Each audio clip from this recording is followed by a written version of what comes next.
De igual manera, cuando se interpreta las alteraciones cerebrales, esas pueden ser crónicas, progresivas, ¿no? De evolución inclusive lenta. Algunas pasan desapercibidas cuando son oligosintomáticas y que puede deberse a muchas etiologías y muchos mecanismos. Uno de los mecanismos puede ser una inflamación aguda cerebelosa también, por un infarto, por ejemplo, un cuadro isquémico, ¿no?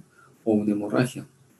En algunos casos, tanta es la magnitud que puede terminar con, digamos, el estado de calidad de vida del paciente con secuelas o convertirse desde un inicio en una emergencia neurológica. Entonces, en esta presentación vamos a evaluar, digamos, cuál es la secuencia, digamos, anatómica, y justamente mencionando las alteraciones y el cuadro clínico correspondiente.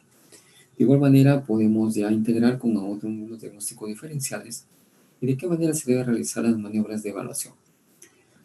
En cuanto a las causas de ataxias, ¿no? Ya sea la adquirida o la genética, pueden ser reversibles si la terapia se puede iniciar en forma inmediata o lo más pronto posible. Bien, recordando sus asignaturas de neuroanatomía, justamente acá damos el énfasis de la estructura y cuál es su función.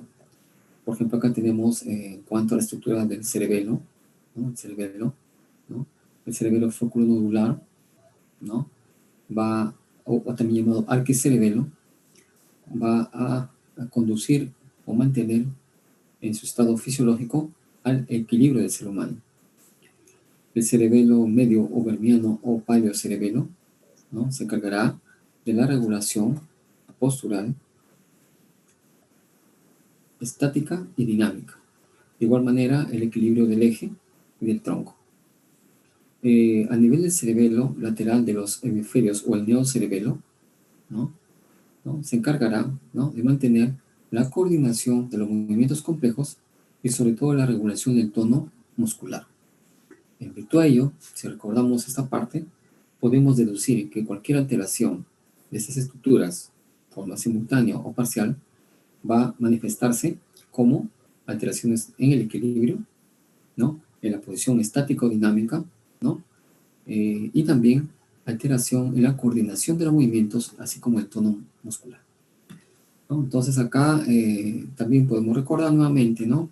La anatomía cerebelosa, donde está la zona media, que es el vermis, la zona paravermial, o sea, paralelas a ambos lados, ¿no? La llamada zona intermedia. Y finalmente el hemisferio cerebral, ¿no? También llamada zona lateral. Zona lateral. Entonces, en la parte media, ¿no? O vermis, ¿no? Cerebral, ¿no? Se encuentra también el núcleo fastigio y la interposición del núcleo emboliforme y globoso, ¿no? Y a nivel vestíbulo cerebeloso, el flóculo y nódulo, y el paravermis, la zona intermedia. Y los dos hemisferios cerebelosos, ¿no? El nivel núcleo dentado, ¿no? Solamente para recordar rápidamente. Entonces, a través de ellos fluyen varias vías tanto aferentes como eferentes. En ese sentido, ¿no? Recordamos, ¿no? Aquellas que tienen comunicación, ¿no? Como son las espinocerebelosas, ¿no? También las vías aferentes del aparato vestibular, ¿de acuerdo? Y las frontopontocerebelosas.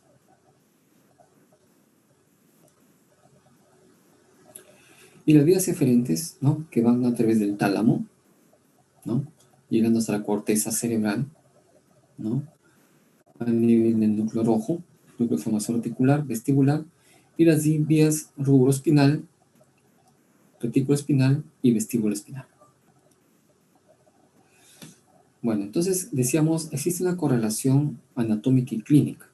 Nuevamente, por segunda vez, vamos a hacer un resumen ya, que la parte media cerebelosa interviene en la ejecución motora, ¿no? Movimientos rápidos y lentos de los ojos. De igual manera, mantiene el balance y la coordinación de extremidades inferiores y la función vestibular. Por lo tanto, ¿no? Esto por favor no lo olviden, ¿no? Una lesión a este nivel, en la parte media cerebelosa, va a ocasionar la marcha atáxica, ¿no? La marcha tambaleante, ¿de acuerdo? La ataxia del tronco, ¿no? Va a haber una inestabilidad para mantener erguido al paciente. Va a haber un desequilibrio, entonces, en general, ¿no? Movimientos involuntarios que se llama el meneo de la cabeza.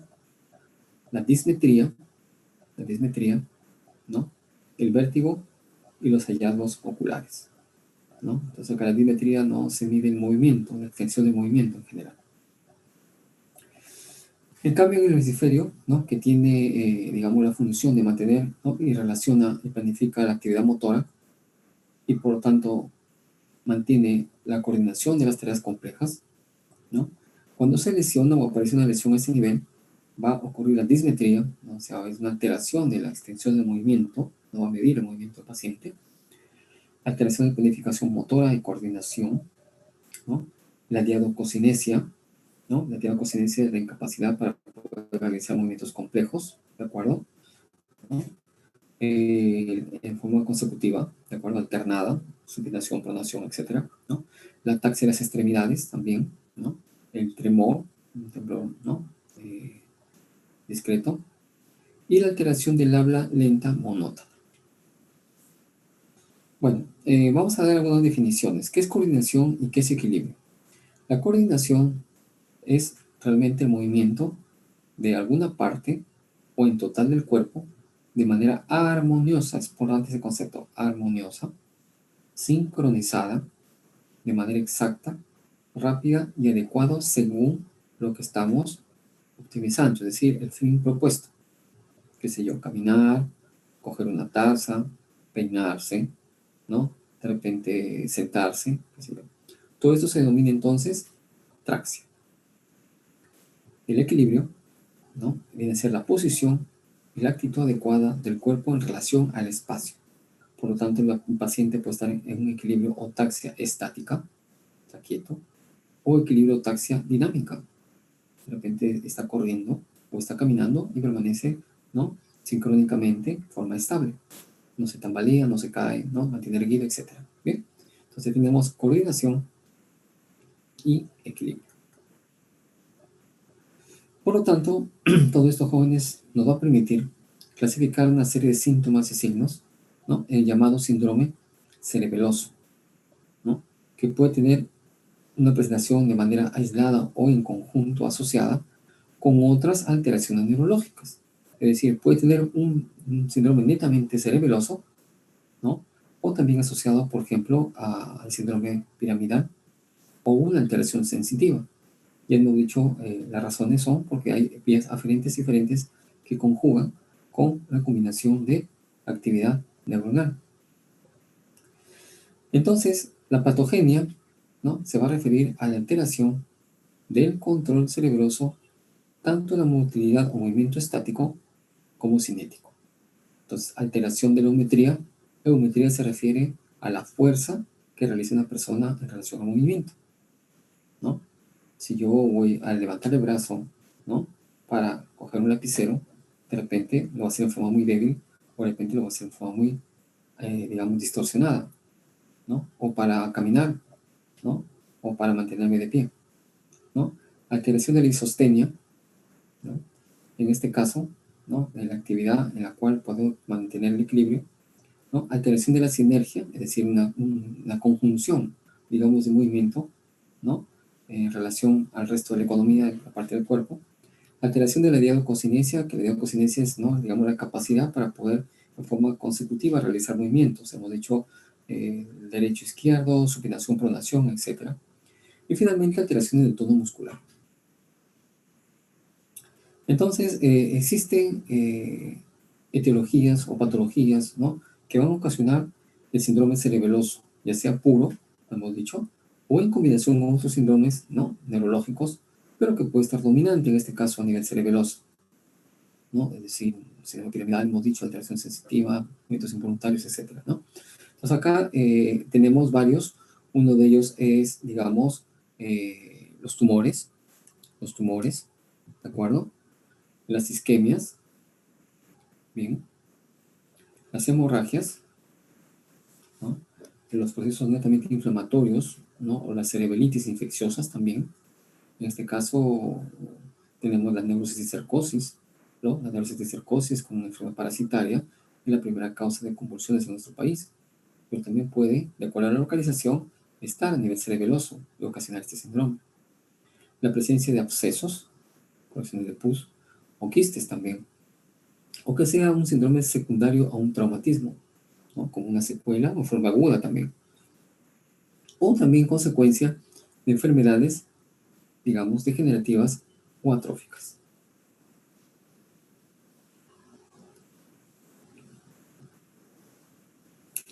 Bien, también encontramos etiologías, ¿no?, relacionadas al síndrome cerebeloso, pero asociado con otras alteraciones. Ya se hemos dicho alteraciones piramidales, en este caso estamos de déficit motor, por ejemplo, alteraciones extrapiramidales que se manifiestan más con movimientos involuntarios.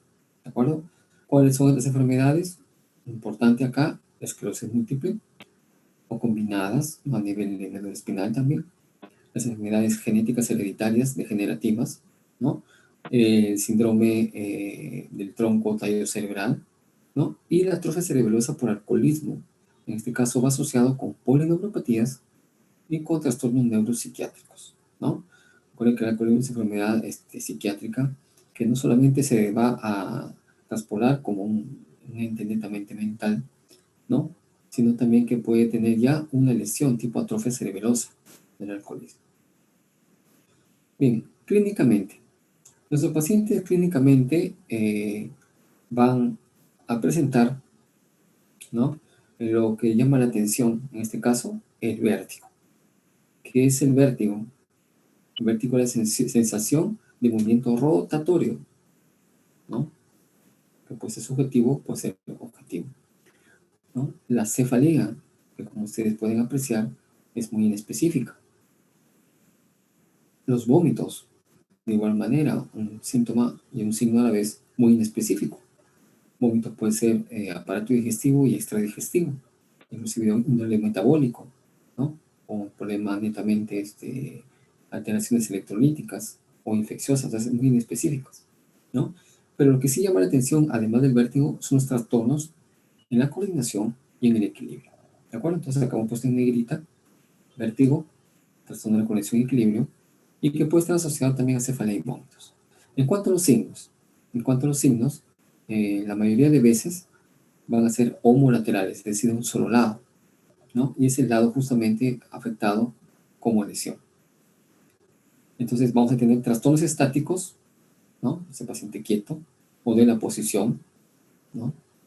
Trastornos cinéticos, en este caso, un paciente que quiere caminar y no puede, o sea, se va hacia un lado, se lateraliza, se cae, ¿no? Los movimientos activos, ¿no? Trastornos de movimientos pasivos también, y otros trastornos como son la escritura, la palabra y la presencia de nixtago. Bien, existen otros trastornos, ¿no? En este caso vamos a conversar en primer lugar de los trastornos estáticos o de la posición. Aquí existe un término que se llama astasia, que viene a ser, ¿no?, la oscilación o movimiento en la posición de pie, ¿no? Aumento de la base de sustentación, ¿no? La persona que está en una actitud de pie junta los pies para poder permanecer fisiológicamente en esa posición, ¿no? Entonces, en este caso, ¿no?, existe la incapacidad de mantenerse en posición vertical sin ayuda, ¿no? Y la base de sustentación se refiere de que separa un poco los pies para poder mantener el equilibrio. Aquí existe el llamado signo de Romberg negativo. Vamos a explicar más adelante qué significa el signo de Romberg. El temblor de actitud, es decir, va a ser un movimiento, ¿no?, de pequeña amplitud y rápido, ¿no? Desviaciones, es decir, va a inclinarse, o hay tendencia a inclinarse hacia adelante, se llama propulsión, o hay tendencia a inclinarse hacia atrás, se llama retropulsión, o tendencia a inclinarse hacia los lados, eso se llama lateropulsión. Y como mencionaba antes, ¿no?, existe trastorno del tono muscular, en este caso se va a caracterizar por hipotonía, no hipertonía, hipotonía muscular, ¿de acuerdo? Y que pueden confundirnos con otras enfermedades que dan, entre comillas, debilidad, ¿no?, para mantener de pie, para mantener, digamos, el movimiento en general. Y la catalepsia, ¿no?, cerebelosa, en que la persona permanece inmóvil, ¿no?, permanece inmóvil, ¿no? En aparente reposo. Bien, y los trastornos cinéticos, en cambio, se han relacionado con los movimientos activos. Aquí podemos manifestar la gran asinergia de Babinski, que se constituye en una gran coordinación para la marcha. No hay una secuencia de una marcha lineal de repente, ¿no? Con la cadencia, con la amplitud de los movimientos simétricos, constantes, no. O sea, hay todo digamos, un aberrante movimiento del paciente, no puede mantener, digamos, ese equilibrio, digamos, simétrico de movimientos. La marcha titubeante, zigzagueante, de un lado para otro, festoneante, ¿no? Como estuvieran saltándose si quiere, o del ebrio, es llamada la ataxia del tronco, ¿no? La dismetría, la dimetría y la hipermetría, que se está refiriendo básicamente a una alteración de cuánto mide el movimiento, la expansión del movimiento a querer lograr un objetivo, ¿no? La pequeña sinergia, que aquí se va a manifestar con algunas pruebas, por ejemplo, pedimos, se va a aparecer la llamada inversión del tronco. Significa que el paciente, al flexionar el tronco hacia atrás, ¿no? Señor, inclinación hacia atrás al tronco, pierde el equilibrio y se cae. Por supuesto, tenemos que ayudar al momento del examen, ¿no? Para evitar ello. El arrodillamiento, que significa que cuando pedimos que levante la rodilla, la eleva demasiado y golpea la silla, por ejemplo, cuando queremos pedir esta maniobra. La flexión del tronco, es decir, cuando está el paciente echado en el cúbito dorsal, ¿no? Presenta dificultad para sentarse, no tiene la capacidad para poder sentarse. Y la flexión de la pierna en el cúbito dorsal, ¿no? Al intentar tocar el glúteo con el talón golpea, ¿no? La camilla, en este caso no puede flexionar completamente la pierna. Entonces aquí hay una sinergia, ¿no? En la cual hay incapacidad de tener la sincronización de todos los movimientos, en este caso musculares, ¿no? Entonces, si los soltamos al paciente se va hacia un lado, la marcha del ebrio, ¿no? Lateralizado, ¿no? Zigzagueante, ¿no? Muy inestable. ¿Listo? La diadococinesia, ¿no? La función normal es diadococinesia, pero cuando hay alteraciones cerebelosas se llama adiadococinesia. Significa sin, sin esta capacidad. En este caso, la diadococinesia normal debería ser que el paciente pueda hacer movimientos alternos, ¿no? Derecha, izquierda, flexión, extensión, supinación, pronación. En cambio, la diadococinesia es la pérdida de esta capacidad. No hay esa capacidad de movimientos alternantes. El temblor cinético, en este caso, el temblor en movimiento, ¿no? Se va a dar al final de los movimientos y que aumenta con la capacidad de la prueba, ¿no? Diferente a, por ejemplo, un temblor en parkinsoniano, ¿no? El temblor parkinsoniano, ¿no? Es movimiento en reposo, ¿no? Y desaparece cuando empieza el movimiento, ¿ya? La variotelocinesia, ¿no? En este caso va en relación cuando se intenta hacer movimientos complejos, ¿no? Y no se mantiene la secuencia, ¿no? Para lograr tal motivo, como flexionar una pierna, un brazo o intentar la marcha, ¿no? Y algunos reflejos pendulares, que significa que no hay una tendencia a mantener el movimiento exacto. Bien, para valorar los trastornos de los movimientos pasivos existen varias pruebas, ¿no? Una de las pruebas es llamada prueba de pasividad de André Thomas, en las cuales, ¿no? Constituyen tres formas. Una de ellas es el movimiento en vaivén de los miembros superiores. Levante los brazos, flexione los brazos, levántelos, tiéndalos, ¿no? Vaivén de los miembros superiores, ¿no? Movimientos pendulares del antebrazo y de la mano, ¿no? Movimientos pendulares como flexión, extensión constante, ¿cierto? Y los movimientos pasivos, ¿no? Que son más amplios en el lado de la lesión. Son, digamos las pruebas que nos permiten valorar el trastorno del movimiento pasivo. Después existe la prueba de la resistencia Stewart-Holmes, ¿no? En la cual, si oponemos con una resistencia a un grupo muscular y soltamos bruscamente, el paciente pierde la capacidad de impedir que se golpee. Es como, digamos, un muñeco de trapo, si se quiere, con la comparación. Soltamos y el paciente produce golpea el cuerpo. Entonces, es la prueba de resistencia post, ¿no? O ponerlo de resistencia muscular. ¿De acuerdo? Entonces, hacemos prueba de resistencia, ¿no? Entonces, gáneme, en el momento que ya soltamos, el paciente sin querer se golpea el cuerpo. ¿De acuerdo? Bien. Existen otros trastornos que también podemos guardar. Uno de ellos son los trastornos de la escritura, ¿no? En los cuales es evidente que se manifiesta de forma irregular o desigual, ¿no? Si trazamos líneas, ¿no? Que trazan una línea recta, miren ustedes en este ejemplo, cómo se inclinan los renglones hacia más hacia un lado, o hay agregamientos de una letra más que otra, lo que sea un megalografismo, o no consigue, ¿no? Mantenerlo en las líneas, ¿no? Limítrofes, ¿no? En este caso sobrepasa, ¿no? El trastorno de la palabra, en la cual el paciente manifiesta una disartria, ¿no? O digamos una expresión monótona o lenta, ¿no? Y descompuesta en sus sílabas, o sea, la palabra escandida, ¿no? Como deletreando, pero en forma muy, digamos, alterada, ¿no? Me refiero a las sílabas, ¿no? Nixtamo, que puede ser horizontal, movimiento lateralizado, ¿no? Ocular, horizontal, puede ser vertical o puede ser rotatorio, porque las tres formas pueden aparecer de forma involuntaria.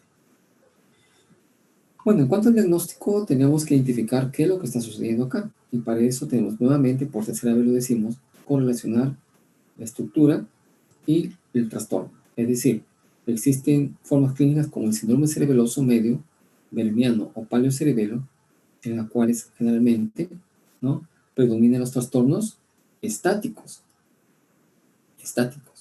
¿no? Va a haber una sinergia del tronco con retropulsión, es decir, se va hacia atrás, ¿no? Con trastornos de hipertensión no puede ponerse de pie, con aparición de nistagmus y disartria. Es el síndrome cerebeloso medio. El síndrome cerebeloso lateral, hemisférico, ¿no? Aquí vamos a encontrar, ¿no? Que es homolateral, ¿no? Eso va hacia un solo lado, ¿no? Predomina trastornos cinéticos con incoordinación de los miembros, con lateropulsión, o sea, lateralización y la hipotonía muscular, ¿ya? El síndrome cerebeloso asociado con otros síndromes, es decir, ya mixtos, que puede ser sensitivo, motores o también de paracraneales, ¿no? O llamado síndrome de tallo troncocerebral, con lesiones combinadas que van a comprometer en forma asociada a las vías cerebelosas, ¿ya? Entonces, no olvidar, cerebeloso medio es bilateral, trastorno estático, asinergia del tronco con retropulsión, trastorno de hiperestación, nixtamo y disartria. El síndrome cerebeloso lateral hemisférico es un solo lado, el lado que está en la lesión, por supuesto, ¿no? Predomina más el trastorno cinético en coordinación de los miembros con lateropulsión e hipotonía muscular. Bien, en los estudios examen complementarios nos puede dar algo tan simple como una radiografía, ¿no? Cuando existen lesiones macro, lesiones evidentes a este nivel. Y ante la duda, pues básicamente sería acá las exámenes tipo tomografía, ¿no? Las TAC en este caso, o la resonancia magnética cuando son lesiones mínimas, ¿no? Que solamente con poder resolución de esta se va a poder localizar. De igual manera las arteriografías, el estudio líquido-cefalorraquídeo también, ¿no? Sobre todo cuando pensamos en etiologías infecciosas, ¿no? El electroencefalograma, sobre todo la valoración de los potenciales evocados también es importante acá, ¿no? Y hasta en cierto punto, aunque es un poquito arriesgado, ¿no? ¿no? Justamente los procesos tipo toma de muestra para biopsia. Bien, continuamos. Entonces, existe, digamos, el término taxia, ¿no? En la cual es un mecanismo aprendido, ¿no? En la cual es desde pequeños hasta caminar, por ejemplo, repitiéndolos, ¿no? Controlándolos, llegando a ser un acto automático, estereotipado, como por ejemplo la marcha. Entonces, acá la ataxia requiere una coordinación de grupos musculares, sean agonistas o antagonistas, ¿no? Como flexores, extensores, supinación, pronación, ¿no? Rotación, ¿no? Externa, aducción, abducción, etcétera, etcétera, ¿no? Y también el apoyo de músculos de forma sinérgica. Entonces, todo lo alterado de este mecanismo aprendido, ¿no? Se denomina ataxia o incoordinación. Recuerden que ataxia es coordinación. ¿Qué componentes intervienen? Interviene la sensibilidad proprioceptiva, ¿no? El componente vestibular, el cerebeloso, el visual y cortical. Es decir, que la ataxia se puede alterar con cualquiera de esos componentes, no necesariamente solo el cerebeloso, también puede ser a nivel vestibular, el oído, ¿cierto? ¿No? A nivel de sensibilidad de repente, ¿no? Proprioceptiva, a nivel visual o a nivel cortical. ¿De acuerdo? La idea es que ustedes entiendan de que existen muchos componentes que van a intervenir en la producción de esta alteración de la ataxia, ¿no? Entonces, si hablamos de componentes de sensibilidad proprioceptiva, ¿no? Y la finalidad de esta función es justamente que nosotros tengamos, ¿no?, conciencia e información de cuál es la posición de nuestras articulaciones, ¿no?, en general del cuerpo, ¿no? Nos damos cuenta si está en flexión, si está en extensión, si estamos de pie, si estamos sentados, si estamos acostados, etc. También toda la información del grado de desplazamiento, es decir, estamos percibiendo si es una gran extensión, si es una extensión leve, si hay una, digamos, una fuerza y el tono muscular también adecuado, ¿no? Acá la vía utilizable, que son, recordamos en neuroanatomía, ¿no?, son los cordones de Gully-Burdach, ¿no? Gully-Burdach, ¿no? En la cinta de raíz mediana, que van hasta el tálamo, ¿de acuerdo? Óptico, y luego hacen sinapsis llegando hasta la corteza frontoparietal y continúa con la sensación, ¿no?, de movimiento. El componente vestibular, como tal, como ustedes pueden apreciar, ¿no?, nos da información de nuestra posición en el espacio, ¿no? Son información consciente, digamos, ¿no?, a nivel de corteza cerebral, y las inconscientes a nivel del cerebelo, ¿de acuerdo? Los conductos semicirculares van a intervenir, ¿no?, en el equilibrio, y tanto el utrículo como sáculo, ¿no?, en la adaptación estática, es decir, en la posición, mejor dicho, ¿no? Acá todo este esquema de nuestro gran amigo Netter, ¿no?, que nos recordamos mucho los atlas de anatomía, ¿cierto? Muy bien. Bien, entonces la rama vestibular va a llegar a los núcleos vestibulares en el tronco encefálico y va a conectarse a nivel de la cintilla, longitudinal posterior, que tiene que ver con movimientos de los ojos, cabeza y cuello, a nivel del cerebelo, a nivel de las vestíbulas espinal medial, ¿no?, sobre todo inhibición y excitación de la modulación cervical y espinal alta, y a nivel de las vestíbulas espinal lateral también modulación del tono de los músculos antigravitacionales. Nos impiden que hagamos caídas, no mantenemos de pie, etc. El componente cerebeloso, entonces van viendo varios componentes: el componente sensibilidad proprioceptiva, el componente vestibular y el componente cerebeloso. Entonces, al cerebelo, ¿qué va a llegar? Va a llegar informaciones, tanto la sensibilidad profunda, ¿ya?, las vías medulares de los cordones posteriores, como son los haces de Hall y Burdach, ¿de acuerdo? Participa en la dirección inicial, la medida y la velocidad de amplitud del movimiento, o sea, sabemos cuánto debemos, digamos, estirar un miembro superior, o cuánto debemos flexionar para coger un lapicero, o cuánto debemos extender el miembro inferior para hacer la marcha habitual, ¿no?, una marcha marcial, o un ritmo marcial, o caminar habitualmente de paseo, etcétera, ¿no?, o conducir una bicicleta, etcétera. Bien. Realiza entonces la integración también a nivel vestibular, cerebeloso y corredor posterior. Hay una integración, ¿no? Entonces no estamos actuando en forma separada. Finalmente tenemos el componente visual, y por lo tanto mejorar los trastornos vestibulares, ¿no?, de nivel cordonales, ¿no? Entonces, en caso de alteración visual, puede existir una pseudotaxia, ¿no? O sea, el problema no es que no podamos integrar estos componentes previos, sino que el problema es a nivel visual, ¿no? Y el trastorno, pues simplemente se va a corregir si ocluimos el ojo desviado, pues, ¿no? Finalmente, el componente cortical. El componente cortical, ¿no? Para iniciar toda acción, la corteza recibe información tanto sensibilidad proprioceptiva y vestibular. A la hora del movimiento, esto va a los centros medulares, ¿no?, al cerebelo, ¿no?, y va a definir el tono y la regulación tónico-fásica, o sea, que constituye el movimiento, o la posición estática o la posición dinámica. Y finalmente va a utilizar la vía fronto-ponto-cerebelosa y va a intervenir la integración respectiva. Bien, entonces, pregunta de examen: ¿qué componentes intervienen en la ataxia? Sensibilidad proprioceptiva, componente vestibular, cerebeloso, visual y cortical. ¿De acuerdo? Muy bien. Digamos. Entonces, la etiología de la ataxia va a variar de acuerdo a la presentación. La aguda se va a dar en minutos o hasta días. Puede ser por toxinas, ¿no?, Puede ser por medicación, de repente con efecto colateral, puede ser por una infección, una meningoencefalitis, una sepsis, puede ser por isquemia, ¿no? Localizada, o la presencia de un sangrado espontáneo, postraumático, o un tumor que sangró. Entonces, la aguda se da en minutos a días. La subaguda puede ser de días a semanas. En este caso, puede ser por infecciones atípicas, ¿no? Como por ejemplo también entidades como la enfermedad de priones, ¿no? La enfermedad de Wilber también, ¿no? La leucoencefalopatía progresiva multifocal, ya lo verán ustedes con detenimiento con nivel de neurología. La presencia de enfermedades autoinmunes que poco a poco se van instalando, ¿no?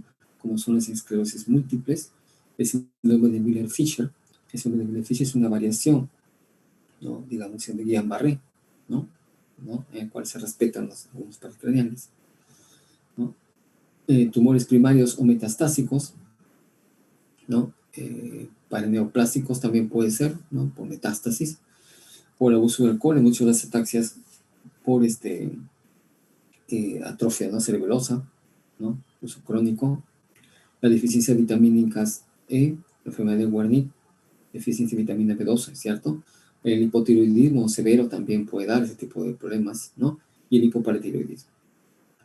Y finalmente la crónica, que se va a dar meses a años. Entonces, aguda, minutos a días, subaguda, días a semanas, crónica, meses a años. En este caso, la mayoría está en relación a problemas netamente familiares, ¿no? O de apariencia episódicas, esporádicas, como la ataxia autosómica dominante y la autosómica recesiva.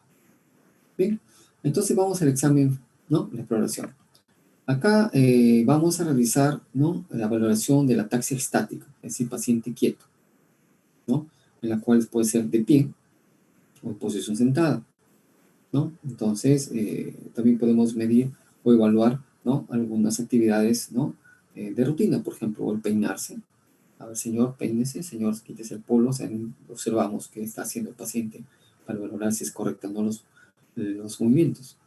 Y acá tenemos ya, insistíamos temprano, ¿no? La maniobra de Romberg, ¿no? En la cual es el paciente, ¿no? Pedimos de que estando de pie, ¿no? Tiende a oscilar para un solo lado y puede caer, ¿no? Puede caer. Entonces, el signo de Romberg, ¿no? Y en casos dudosos, la prueba puede ser sensibilizada colocando un pie delante del otro. ¿Ven usted la diferencia? O sea, en el Romberg inicial es con los dos pies juntos, y en el Romberg sensibilizado va un pie delante del otro, ¿no? En la cual vemos la lateralización observada. ¿De acuerdo? En la taxia dinámica, pues pedimos que el paciente haga varias maniobras. Una de ellas es la llamada índice nariz, es decir, pedimos que con su dedo índice, ¿no? Se toque la punta de la nariz, tanto el lado derecho como izquierdo, en forma sistemática, ¿no? Y vamos a ver si llega puntualmente ahí. La sinergia se refiere, ¿no? El movimiento secuencial, ¿no? Si llega de repente, en vez de coger al dedo a la punta de la nariz, ¿no? Regresar, y la otra mano igual, ¿no? De repente pica el ojo, va a la boca, va a la oreja, entonces no mide, ¿no? O sea, la prueba de índice nariz, la taxia dinámica. También la prueba del índice, toca hacia las orejas, ¿no? A la oreja derecha, a la oreja izquierda, o sea, el miembro superior izquierdo, a la oreja derecha, miembro superior derecho, sí, igual manera, ¿no? Prueba del talón rodilla, como ustedes pueden apreciar acá, ¿no? El talón debe tocar la superficie de la rodilla, ¿no? Y bueno, puede ser con los ojos abiertos o con los ojos cerrados, ¿no? A veces toca inclusive hasta en la zona de peine, ¿no? Y la marcha en general, ¿no? Para que el señor camine, ¿no? Hay que tener mucho cuidado para evitar que no se vaya a caer, ¿no? Estar cerca para auxiliarlo, por supuesto, o con el apoyo de alguien más. ¿Bien? También existe la maniobra de Fournier, ¿no? En la cual se le pide al paciente que estando acostado en decúbito dorsal se sienta, ¿no? O al estar sentado, que se ponga de pie, o que camine de delante hacia atrás y luego se detenga, o que está caminando y que incremente la velocidad, lo haga más rápido, o que suba o baje escaleras, ¿ya? Entonces es importante esto siempre observarlo y permanecer cerca para evitar algún accidente. Movimientos alternantes, por ejemplo, supinación, pronación, ¿no? El movimiento de marionetas, que son movimientos seguidos de miembros superiores, ¿no? Muy bien. El hallazgo de las ataxias, ¿qué nos dice? Que encontramos la discronometría, que significa alteración ya sea en el inicio del movimiento y la duración del movimiento. Asinergia. La sinergia significa fragmentación de los movimientos. Hay una secuencia seguida, ¿no? La dismetría, es decir, no mide la fuerza, ¿no?, de la intensidad del movimiento, o sea, una adecuación en alcanzar el objetivo, ¿no? Señor, coger este lapicero y se va y coge otra cosa o simplemente no llega al objetivo, ¿no? O de un paso, ¿no?, hacia adelante y el paso es excesivo o en pequeña cuantía, ¿no? La hipermetría, en este caso, cuando sobrepasa en blanco, y la hipometría antes del objetivo, ¿de acuerdo? Esa es parte de la dismetría, ¿no?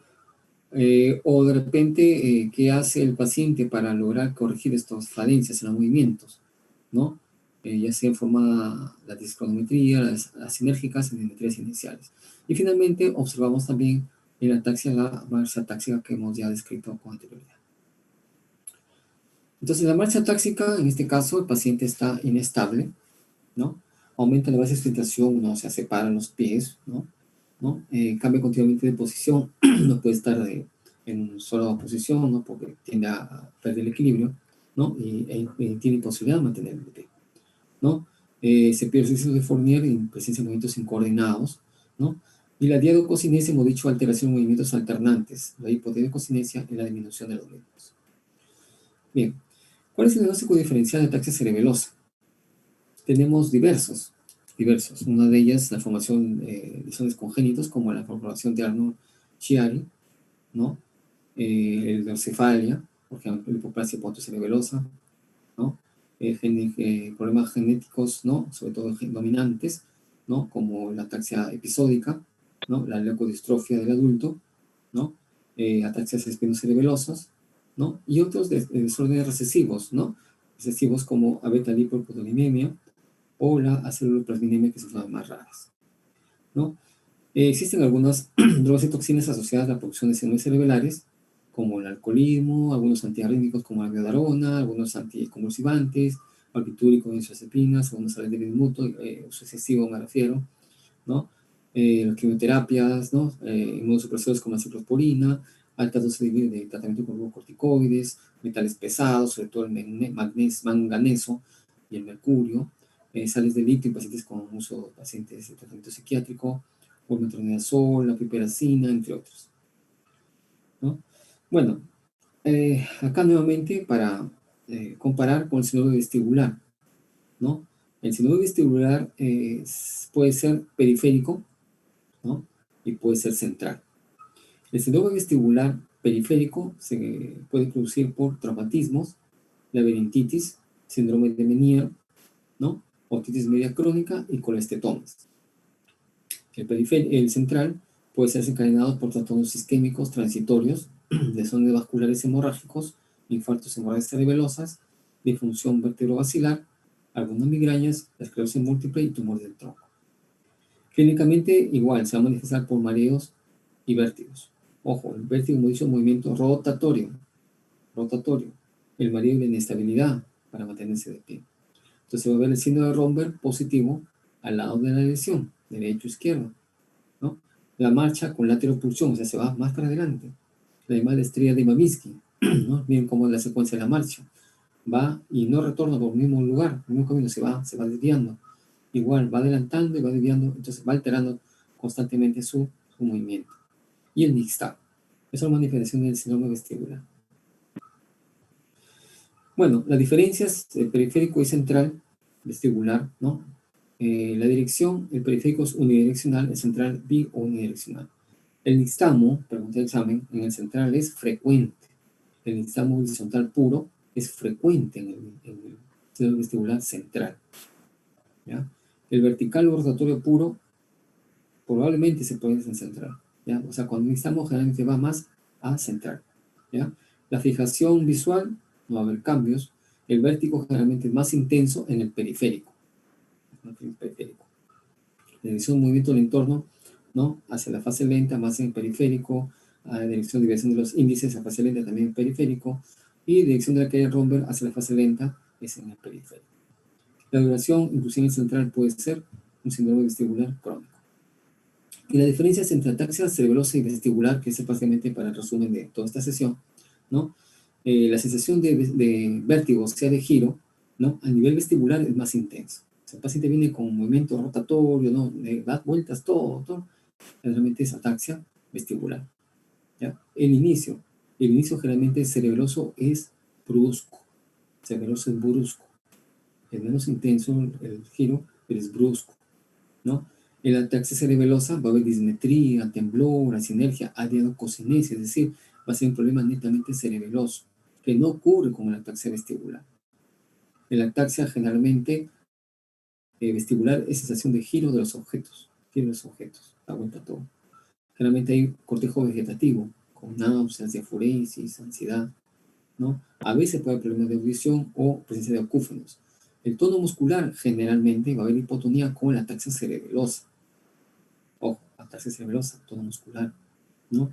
Los reflejos pueden ser pendulares o normales en la ataxia cerebelosa. La marcha generalmente es la marcha del ebrio en la ataxia cerebelosa. En cambio, en la vestibular hay inestabilidad con inclinación hacia el lado afectado, inclinación lateral. El romper, el romper va a ser generalmente en el vestibular, ¿no? El distamo, ya dijimos, multidireccional en la cerebelosa, ¿no? Y síntomas neurológicos asociados más es en la ataxia cerebelosa, ¿no? Es una manera rápida de hacer la diferencia. Entonces, nuevamente, la hipotonía en la ataxia cerebelosa, la sinergia y dismetría también, el distamo también, disartria también, el temblor también, sensibilidad vibratoria y posicional va a estar alterada en la ataxia sensorial, ¿no? La reflexia en la ataxia sensorial está alterada y el romper generalmente es positivo en la ataxia sensorial.